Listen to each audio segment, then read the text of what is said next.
So when we last left off, things were getting really interesting.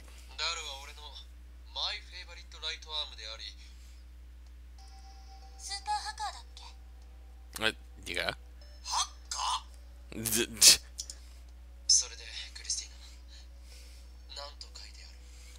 Let's see, we're learning about the Z project with the Large Hadron Collider. This is in English too, so I have no choice but to rely on my assistant. Generating black holes.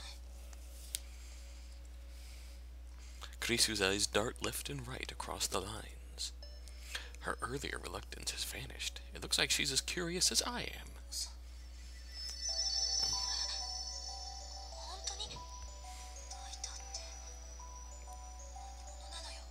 Taida really telling the truth?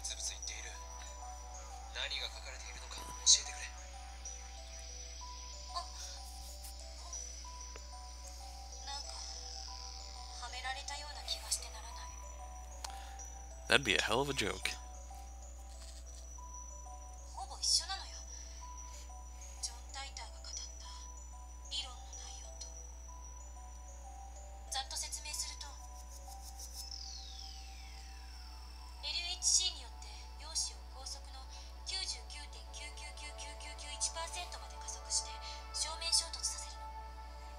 Okay.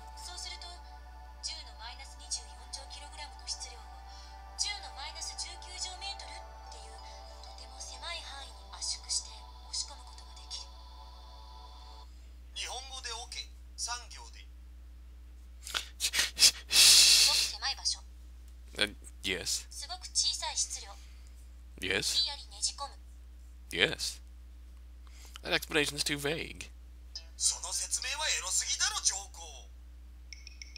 Daru, please. Let's not go there.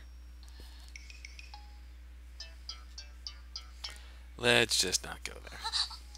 Oh, there she goes.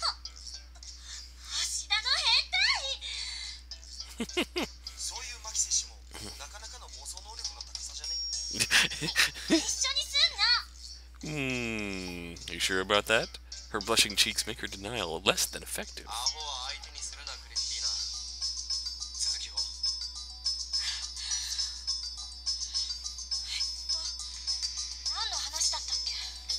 Smashing a small mass into a small area.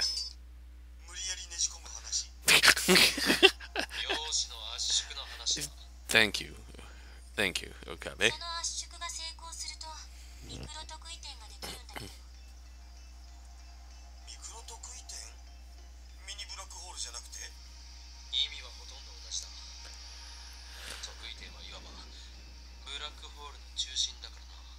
Okay. 2 microsingularities. A black hole with 2 cores? Like a cowlick with 2 hairs? No, I don't think that's it.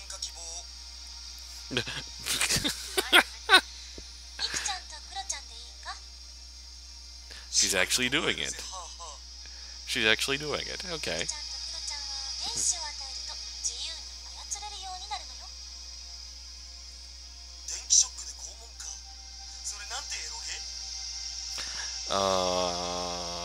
Okay. Yeah.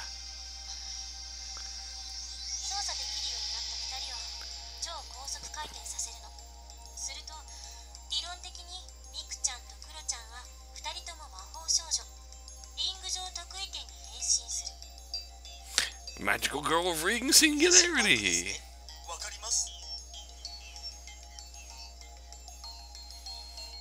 Yeah.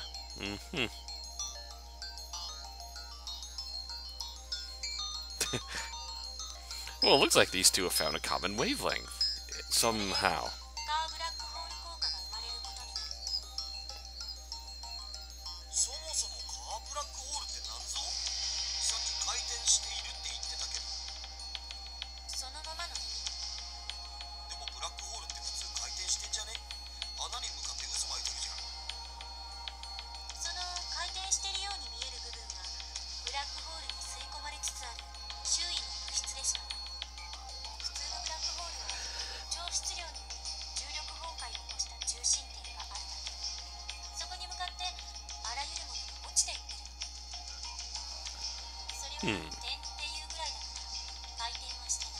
But what happens if the black hole itself spins? A ring at it.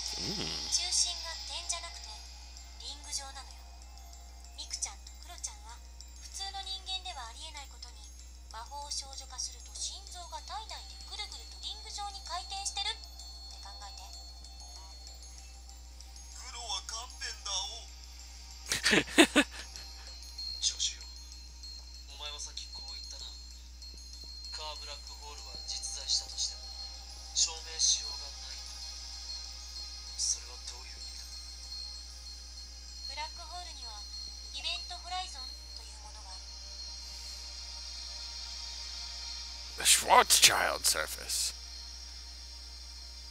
Point beyond which even light can no longer escape.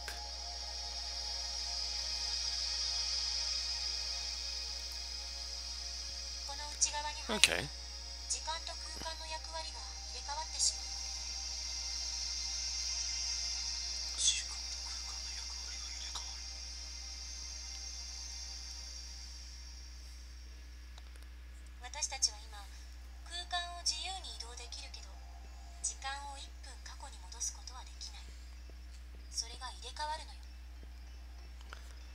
Time and space become reversed. So we can't move through space, but we can move freely through time once we pass through an event horizon.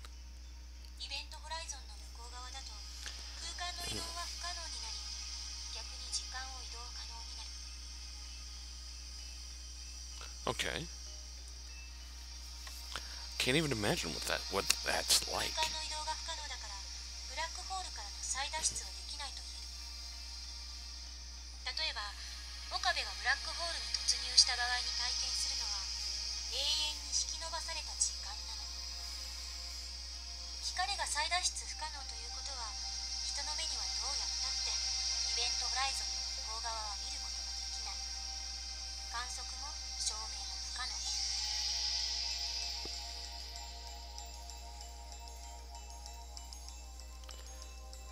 Makes sense. Nothing can escape from the inside of a black hole.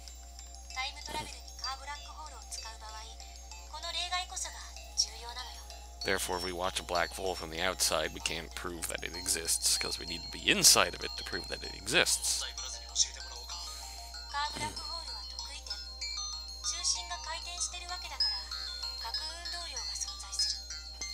Okay. Spinning it as angular momentum, it's moving.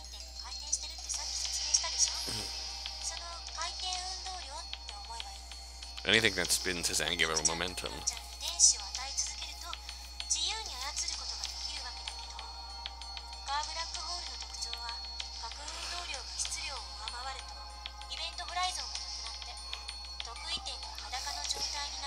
Daru, if your nose bleeds, I swear to God, brother. Naked singularity. Event horizon has been removed. It can. Ooh.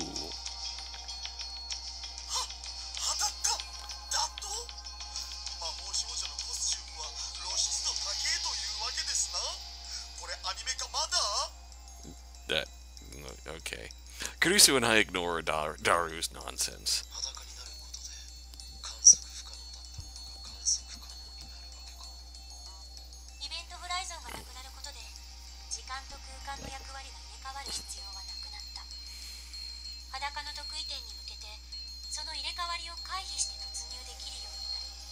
Ah.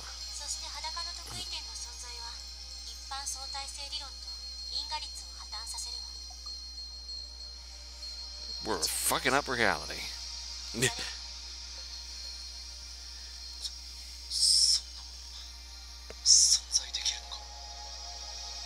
Must exist in some way. The negation of the theory of relativity and the principle of causality means serious paradoxes can occur. Didn't Kurisu say that earlier?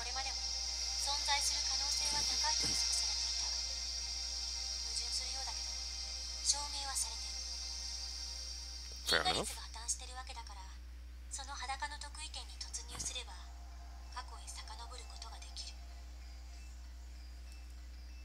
John Titor said the same thing. So Titor's time machine is using CERN's technology. But Titor's time machine was compact, small enough to fit into a car.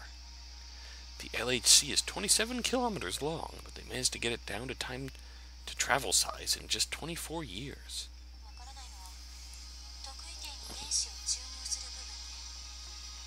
You and me both, sister.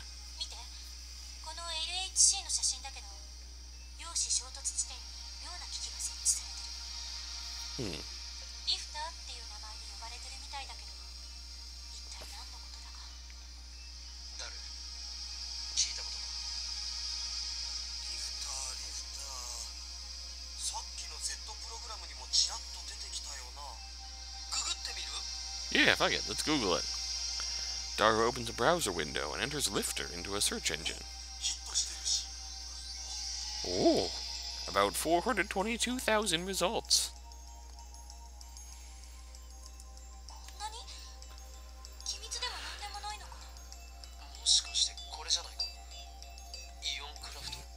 Ionocraft. Ions are yep. Okay. We click on a link that says Ionocraft Lifter. It takes us to a video. Whoa. On YouTube. Looks like some dim garage. Showing lifter technology in action. Information on how to construct, power a lifter, along with a brief explanation. Doesn't look like anything, seem like anything secretive. Just a garage like you'd see in an average American home. At the center of the screen is a triangular shape made of some kind of metal. It looks about 10 centimeters high and about 30 centimeters wide.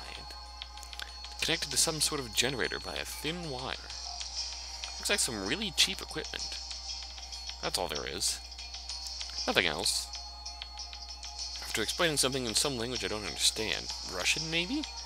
The person filming the video slowly turns the power on, and then... yeah, the silvery triangle floats soundlessly in the air. Then it remains stationary.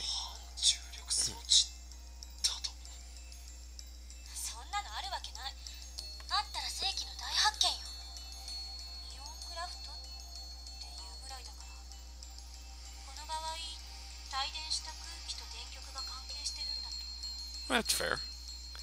Carissa doesn't sound as confident as she usually does. We look up information on the Ionocraft lifter. Lots of sites have detailed instructions on how to make lifters, but I don't know how they work since all the sites all give conflicting theories.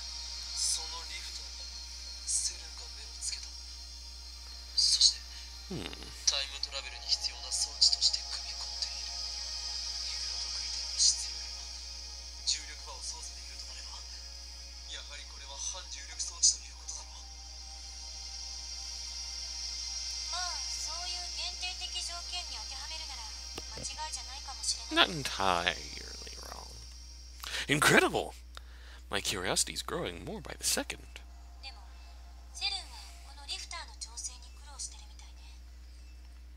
Oh?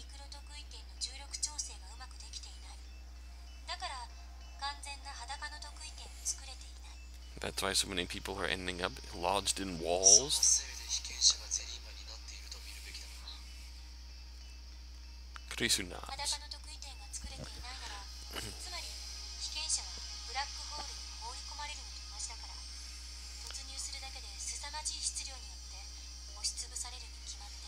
Once we make a naked singularity, you can...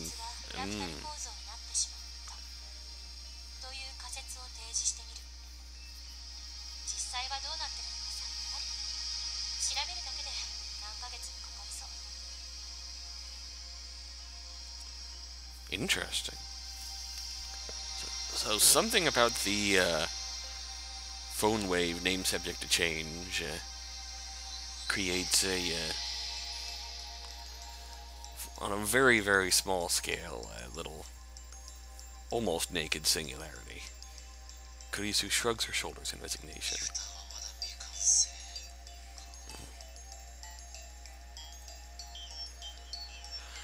If Titor is telling the truth, then CERN won't complete their time machine. Oh, sorry. For another 24 years.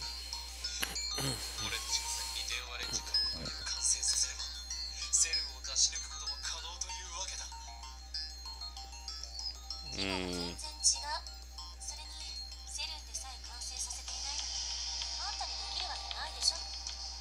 I'm Hoyon Gyoma.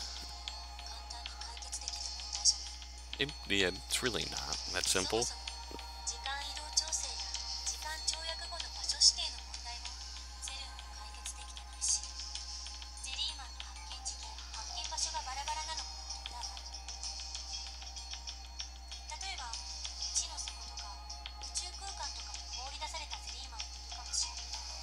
True.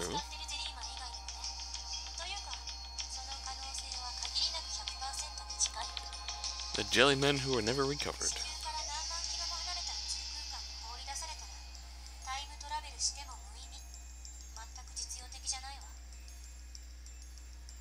Yeah.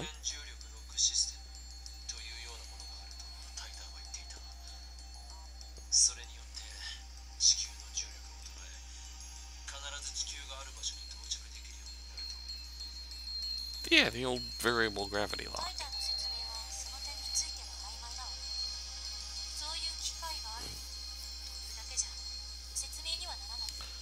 Well, let's email him, ask him how it works.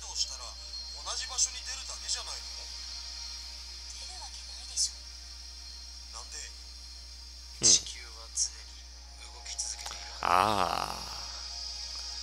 So we might arrive in the same location, but the Earth has moved since then. So we'll arrive... We might be in the same physical location in space, but since the Earth rotates, we just fucking end up somewhere else on the globe. Nice. That's clever.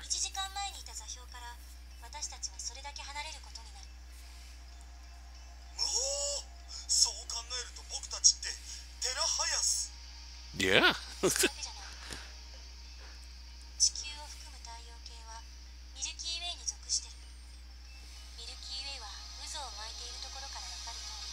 Sploosh.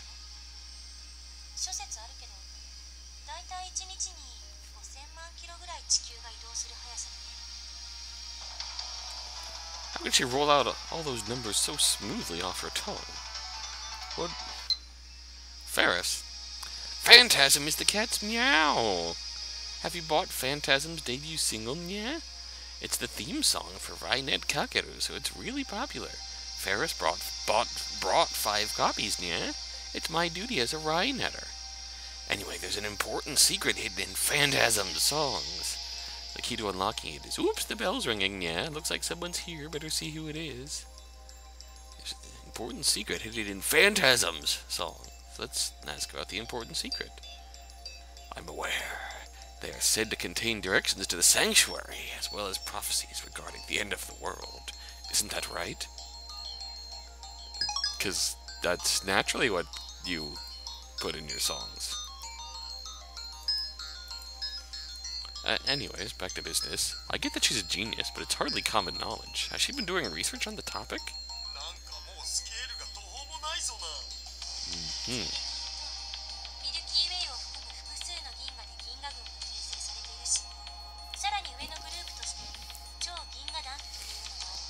Okay.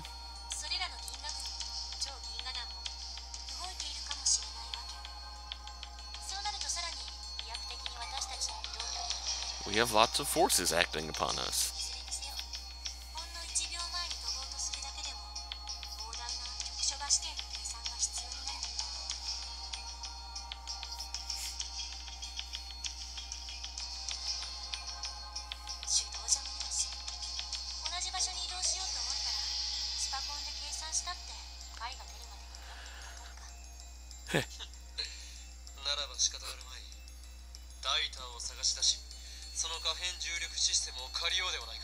Naturally.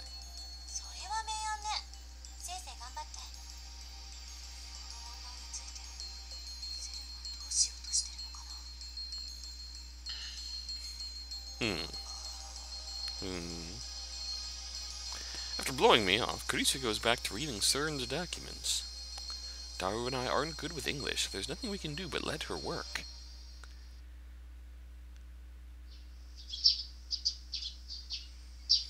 Dawn breaks. We stayed up all night again. Oops. Fighting drowsiness, I refill my mug with instant coffee. I've already lost count of how many I've had. Yes? Kurisu hands her mug to me without looking away from the computer. I guess she expects me to refill it. Yep, we've become her assistant. Since when did I become her maid? She should ask Mayuri for stuff like this. Mayuri's a professional maid, after all. Cat maid. That said, Kurisu's the one reading CERN's documents right now. Daru and I can manage if we use translation software, but we're nowhere near as efficient as she is. Well, it's not exactly what I had in mind when I said I wanted to borrow her knowledge. It just goes to show that I was right to make her a Lab Mem. She's an asset to the lab. For now, at least, I should try not to upset her. Aye, very well, then I will make you some instant coffee. I silently take the mug from Kurisu, dump it in the powdered coffee, and pour in the hot water from the pot. 2 packets of sugar, no milk. Kurisu has already requested it the same way 5 times today. Goodness. I mix it well and bring it over to Kurisu. She doesn't immediately realize I'm standing beside her, so I hold the mug in front of her face. Kurisu takes it without turning. Okay. You're welcome. Her eyes never leave the screen. She's completely absorbed in CERN's research. Even though she was adamant when she called them traitors to the scientists everywhere, she's not above picking their brains. But I understand how she feels. I'm itching to know more myself. Daru is fast asleep on the sofa. His snoring is quite loud. Furthermore, it sounds like he has sleep apnea. I'm surprised Kurisu has been able to ignore it. Is she just that focused? AKA, he's snoring. I decide to watch some TV. As always, the news channels are all covering the Radio Kaikon satellite crash.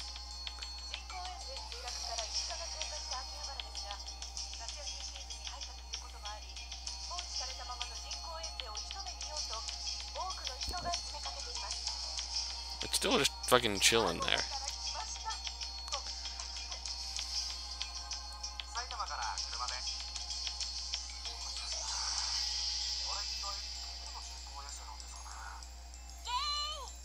Yay! I just wanted to get on TV!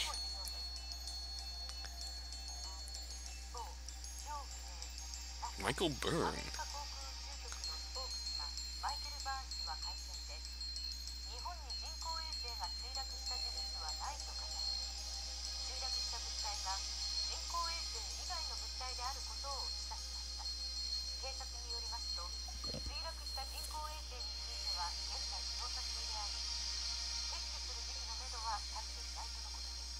I mean, I guess as long as it's not about to fall out of the building, that's okay. It's still... Is it really under investigation? This could be another plot by the organization. Hey! There she is. The door unlocks from outside and Mayuri comes in. She has a convenience store bag in hand, always looking after us. There are various food items inside, but it doesn't look like they're for us. Oh. Never mind then. I will check my phone. Part-time warrior. I'm so hungry. I had to skip breakfast again today. I don't have much money on hand. Are there any good places to find insects or weeds around here? I can get it by using my survival skills if I have to. Okay.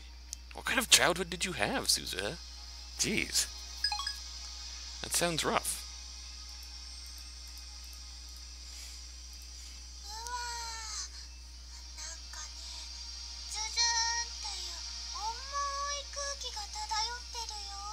It is. We're doing serious science things, Mayuri. The 3 of us probably woke very haggard since we stayed up all night. But it's hard to put on a bright smile now that I know about CERN. Uh-oh. Whoosh! Mayuri opens the window wide. The sky is so blue it hurts my eyes. Large clouds listlessly drift on the wind. It truly is a refreshing sight. Mayuri's appearance makes Daru get up with a grimace. Ugh.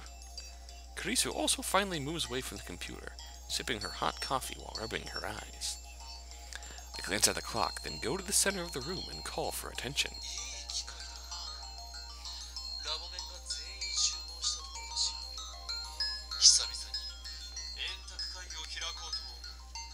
They're all gonna sandbag you again, aren't they? Roundabout confluence, absolutely.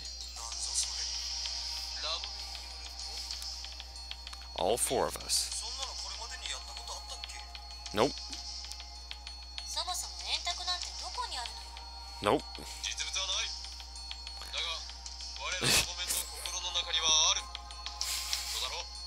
We're Lab Mems of the Roundtable.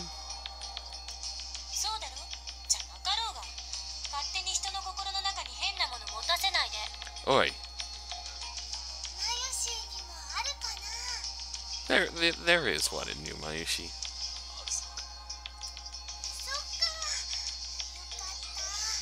Oh. Mayuri, please. I'm sure. Oh, whoa. These people whine about every little thing. Ah. It has become a round table. On our rectangular table, I tell Mayuri about everything we discovered in her absence. She doesn't understand half of it. About how CERN is making a time machine. About jellymen. About how men in black might be coming to erase us for what we know.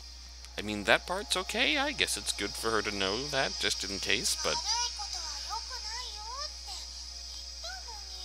Well, it's too late for that, hun.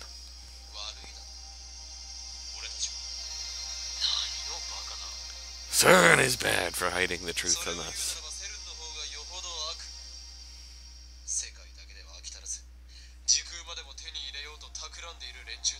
Yes, you tell them.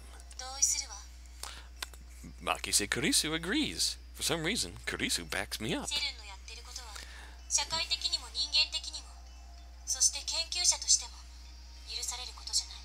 In that order, which is probably good.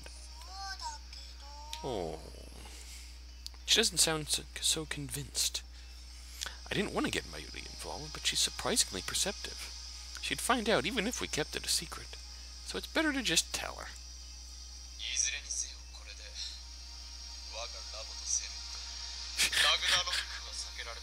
Ragnarok is coming. A large part of me is still afraid, but we've come too far to turn back now. We can't unlearn what we know. I know I always crack at Okabe's little hammy bluster. Oh, digging into this shit and reading it like this. That's gotta be legitimately terrifying. Mayuri. Well, of course.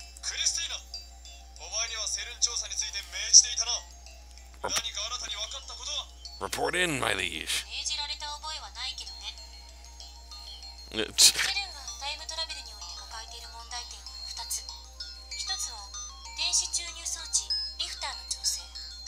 Good old lifter.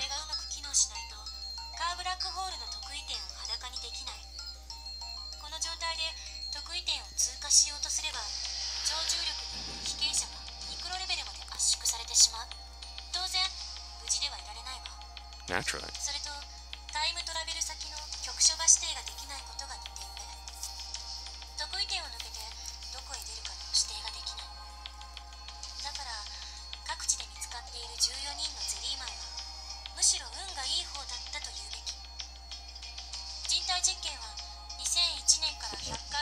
Ooh.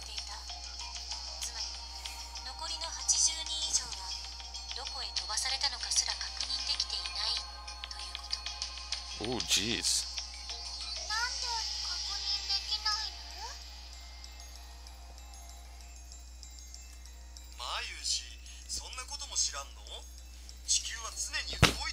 Oh, sorry.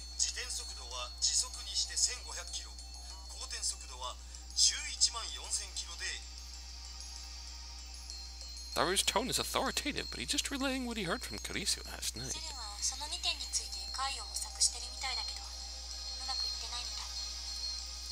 No kidding.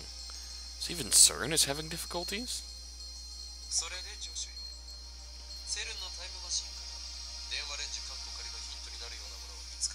Okabe does look tired there.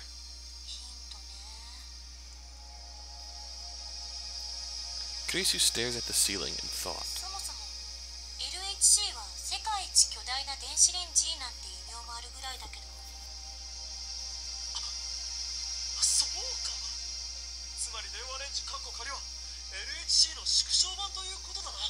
Of course. I was sure she'd deny it. In fact, I thought she'd yell at me. But instead, she agreed with me. It throws me off a little.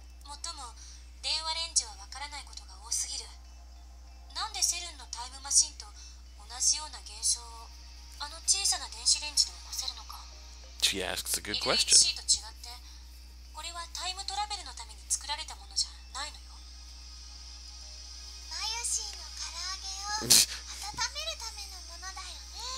It most certainly was. Yeah. Made to warm Mayuri's chicken.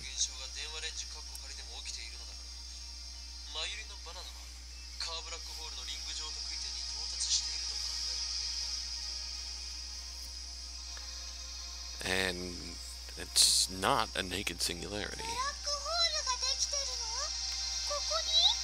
Or else the bananas wouldn't be jellified. Hopefully not. That would be kind of awful. Eaten by my microwave. Black hole. If it sucked us in, we'd become jelly men too.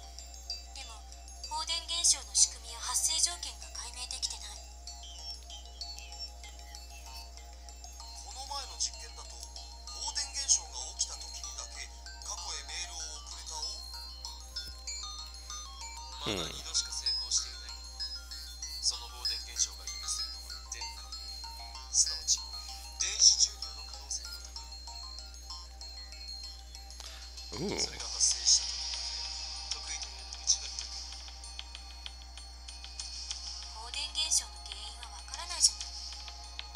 That is true.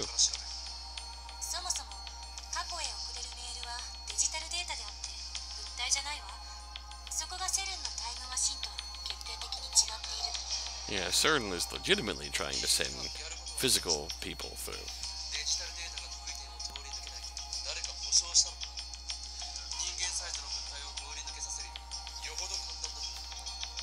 Then again, there is some signs of digital data being not making it through in one piece. The original emails we sent to the past getting chopped up. If that makes sense. Let me guess. It makes you think that we're actually sending mail. Oh! That's how mail works.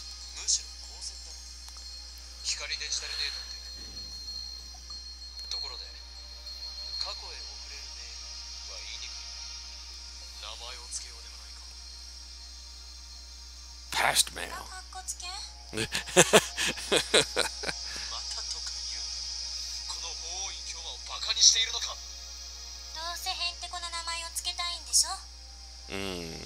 Maybe.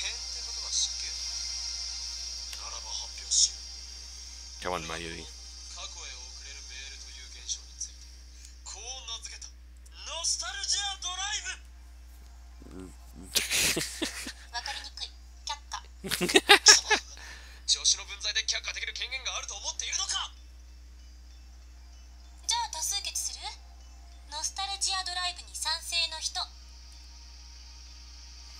My hand shoots into the air, but nobody follows suit. Betrayed! Betrayed by my lab mems.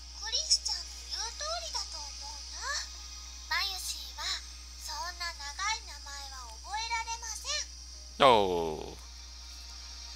Oh, you're in Kyoma. I'd vote for it. Even though that is correct, Daru. It is way too chunny. Traitors!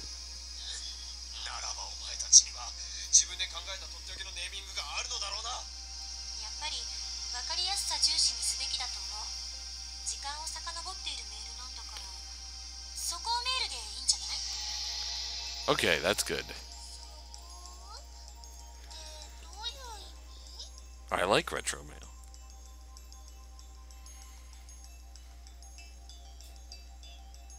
Mayuri is busy eating strawberry jelly. Naturally. How can she eat that stuff after hearing about jelly men? She probably didn't understand a word you said about jelly men.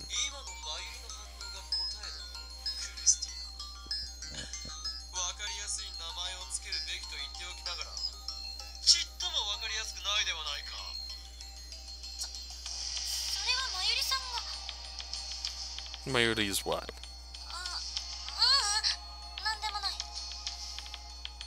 I like it. Oh. No, let's not go there. Oh no. No.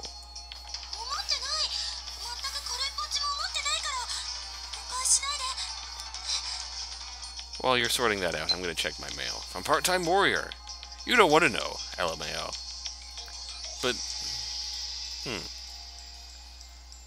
okay. Somehow Kurisu manages to glare at me, even while soothing Mayuri. No, that's too anime. Plus that's too anime, Daru.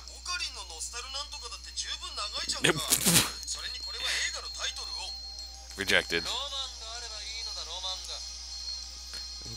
We're gonna spend all day arguing about this, aren't we? I'd like retro mail. Oh no. Alright, let's hear it.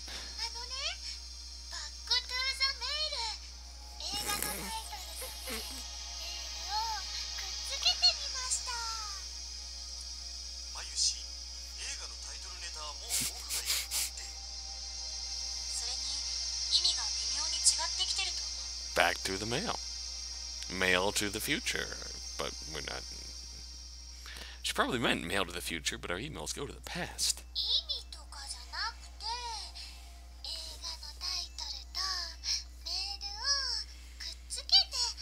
That's the important part. Oh. That's It's a time machine mail. D-mail. Okay. Too bad. Shot down. Burn. Kurisu's influence in the lab seems to have grown significantly these past few days.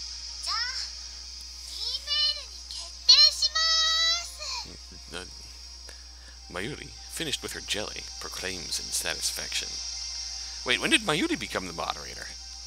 You've lost your place. Even Daru approves.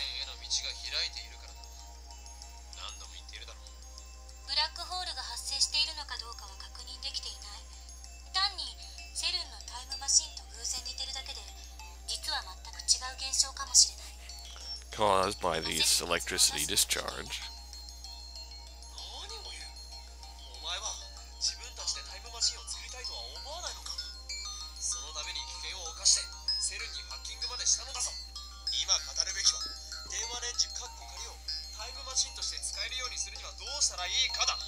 What are we gonna send through the fucking microwave time machine? Honestly. Okay, Yoda.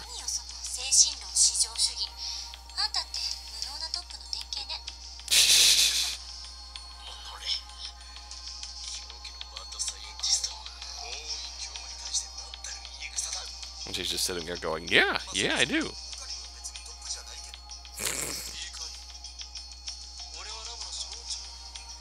Okay. If you say so.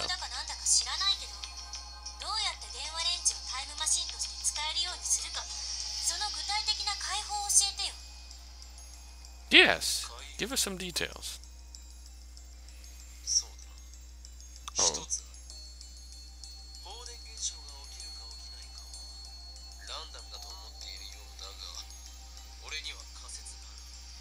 The electrical discharge has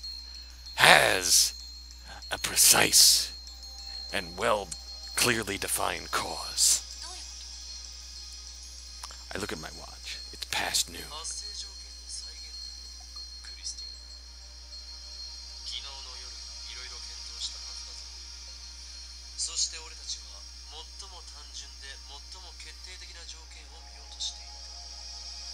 Okay.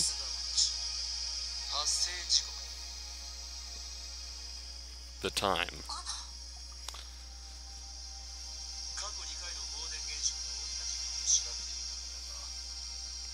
Could there actually be something to this?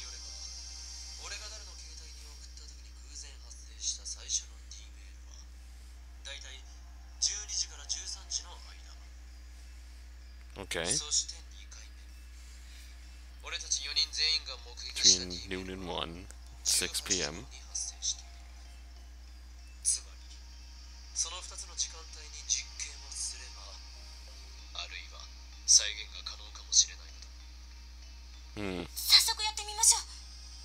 Okay. Kurisu bolts into the development room, suddenly bursting with enthusiasm. Yeah. Okay.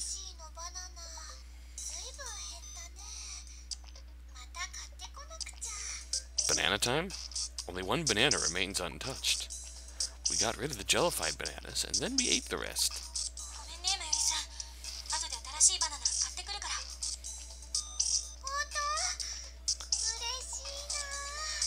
She's got her bananas, so she will be happy.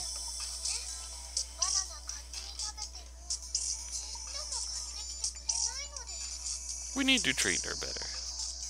I'll be sure to amend that in the future. Good man. You'd better. A bunch of bananas is a small price to pay in order to bring chaos to the world. Yeah. Yeah. Kurisu picks the last banana off the stem, leans under the table, and places it inside the microwave.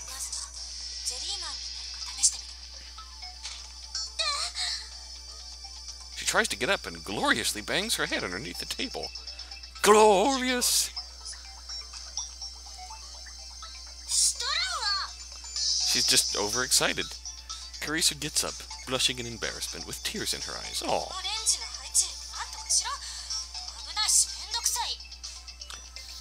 It did become really heavy and break the table.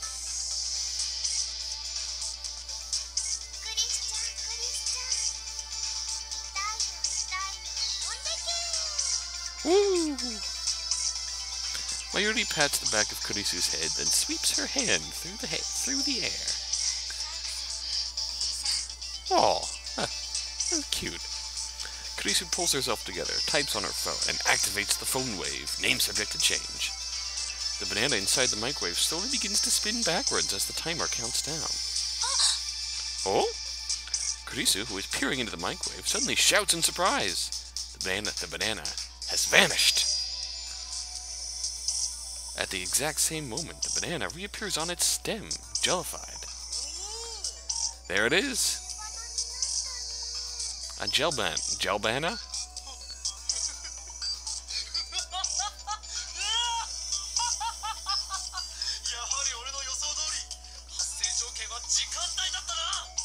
There it is. I was a little anxious about the result, but it all worked out. Now I can laugh. I outwitted the impertinent genius girl. Now my position as symbol of the lab is secure, but it was her.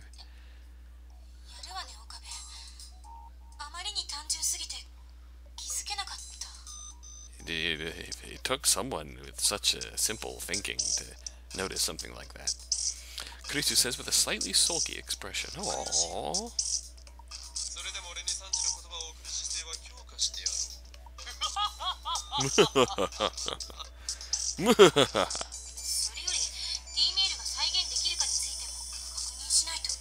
Okay.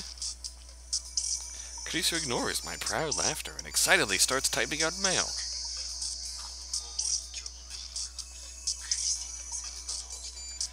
Did you really ever have any authority? Thanks, bro. Thanks.